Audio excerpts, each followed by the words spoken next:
Selamat datang dan salam hangat untuk seluruh pemirsa yang ada di rumah. Kembali lagi bersama saya Inaya Wulan dalam segmen Learning Jurnal Mingguan mata kuliah Teknik Reportase dan Investigasi Berita. Seperti biasa, di setiap pertemuan kita akan mengulas kembali berbagai kegiatan pembelajaran yang telah berlangsung pada minggu sebelumnya. Nah, minggu lalu, teman-teman dari kelompok 7 telah menampilkan praktik reportase dengan mengangkat sebuah isu yang cukup mengguncang perasaan, yaitu mengenai seorang bayi perempuan yang tidak berdosa yang dibuang di parit dengan mulut terlambung.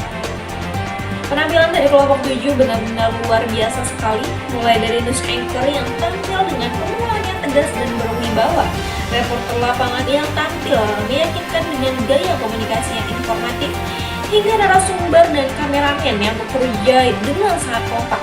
Tidak hanya itu, hasil dari VMix atau video editingnya pun sangat memukau dan tertata rapi, menggambarkan suasana kejadian dengan emosional namun tetap profesional.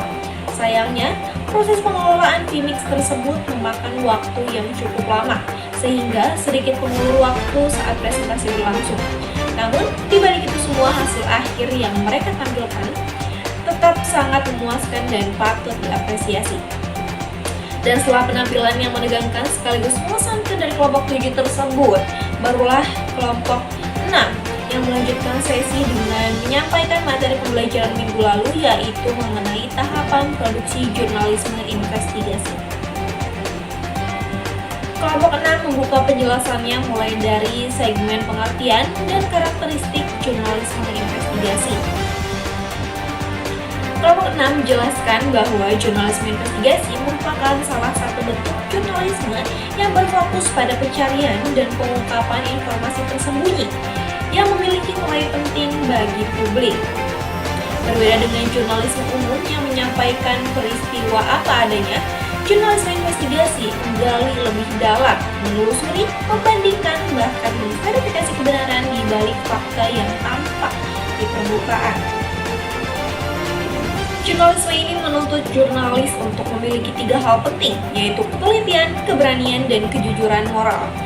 Ketelitian diperlukan agar setiap data yang ditemukan benar-benar akurat. Keberanian dibutuhkan karena seringkali berita investigasi itu menyentuh pihak-pihak berkuasa atau isu-isu yang sensitif. Dan kejujuran moral menjadi landasan utama agar hasil liputan tidak disalahgunakan atau dimanipulasi. Selain itu, kelompok 6 juga menjelaskan bahwa jurnalisme investigasi biasanya lahir dari rasa penasaran terhadap sesuatu yang janggal. Misalnya, ketika ada kasus korupsi yang tidak terungkap, penyalahgunaan kekuasaan, atau bahkan kejahatan sosial yang diliput dari perhatian publik. Disitulah peran jurnalisme investigatif dibutuhkan untuk mencari kebenaran dan menghadirkannya ke tengah masyarakat. Tujuan dari jurnalisme ini bukan hanya sekedar untuk memberitakan, tapi juga untuk mendidik dan membangun kesadaran publik. Melalui laporan investigatif, masyarakat bisa mengetahui realitas yang sebenarnya terjadi dan tidak hanya melihat dari satu sisi. Selain itu, jurnalisme investigasi juga berfungsi sebagai alat kontrol sosial yang bertugas untuk mengawasi kekuasaan, kebijakan publik, dan berbagai praktik yang merugikan masyarakat. Fungsi lainnya adalah untuk mendorong perubahan sosial dari banyaknya laporan investigasi yang akhirnya membuka jalan bagi reformasi hukum, keadilan sosial, bahkan kebijakan pemerintah yang lebih transparan. Jadi, dapat disimpulkan bahwa jurnalisme investigasi adalah mata dan telinga masyarakat yang membantu kita melihat kebenaran yang mungkin selama ini ditutup-tutupi.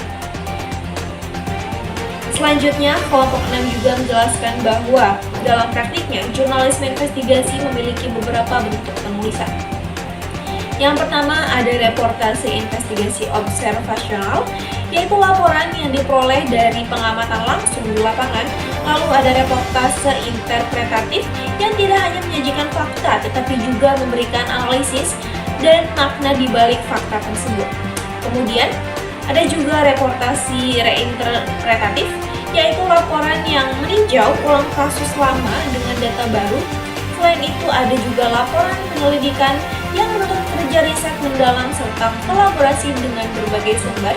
Dan yang terakhir, reportase kolaboratif yang biasanya dilakukan antar jurnalis dari beberapa media untuk membongkar kasus besar seperti korupsi, lintas negara, atau kejahatan terorganisir.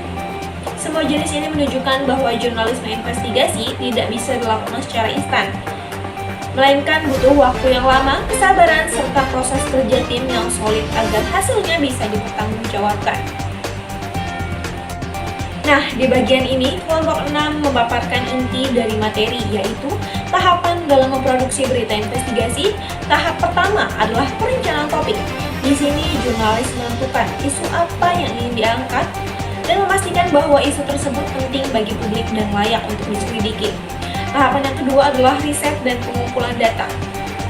Proses ini bisa berlangsung lama karena jurnalis harus mengumpulkan berbagai sumber informasi baik dari dokumen, wawancara, maupun pengamatan langsung. Tahapan yang ketiga yaitu verifikasi dan analisis data. Setiap data yang diperoleh harus diuji kebenarannya agar tidak menimbulkan kesalahan informasi, lalu masuk ke tahap penulisan naskah dan penyuntingan, di mana jurnalis menyusun laporan dengan bahasa yang lugas, sistematis, dan menarik. Dan yang terakhir adalah publikasi dan evaluasi dampak. Setelah berita dipublikasikan, jurnalis harus siap menerima tanggapan publik, bahkan mungkin tekanan dari pihak tertentu. Proses ini menunjukkan bahwa jurnalisme investigatif bukan hanya sekedar menulis berita, tetapi juga sebuah perjalanan panjang dalam mencari kebenaran. Kelompok 6 juga menyoroti aspek etika yang sangat penting. Dalam proses peliputan, seorang jurnalis harus tetap menjunjung tinggi kode etik jurnalistik, terutama dalam hal menjaga kerahasiaan sumber, tidak memanipulasi data, dan tidak menyalahi privasi seseorang. Selain itu, mereka juga harus siap menghadapi berbagai tantangan di lapangan, mulai dari sulitnya akses informasi, ancaman terhadap keselamatan, hingga tekanan dari pihak-pihak yang merasa dirugikan oleh laporan tersebut. Namun, justru disitulah nilai keberanian seorang jurnalis diuji. Karena menjadi seorang jurnalis investigatif berarti siap untuk berdiri di garis depan demi menyuarakan kebenaran yang sesungguhnya. Kelompok 6 menutup pemaparannya dengan refleksi bahwa jurnalisme investigasi bukan hanya tentang berita besar atau skandal publik, tapi juga tentang kepekaan terhadap masalah sosial di sekitar kita. Bisa jadi sesuatu yang terlihat sepele di lingkungan kecil justru menyimpan cerita besar yang bisa membuka mata masyarakat luas. Melalui jurnalisme investigasi, seorang jurnalis belajar untuk tidak cepat puas dengan informasi pertama, tapi terus bertanya, apakah ini benar? Apakah ada sesuatu di baliknya? Dan dari situlah lahir karya jurnalistik yang punya nilai dan dampak yang nyata. Dari pembelajaran minggu lalu, kita bisa melihat dua hal yang luar biasa. Kelompok 7 yang berhasil menampilkan praktik reportase dengan sangat apik dan emosional, serta kelompok 6 yang mampu menjelaskan materi jurnalisme investigasi dengan jelas, terstruktur, dan penuh makna.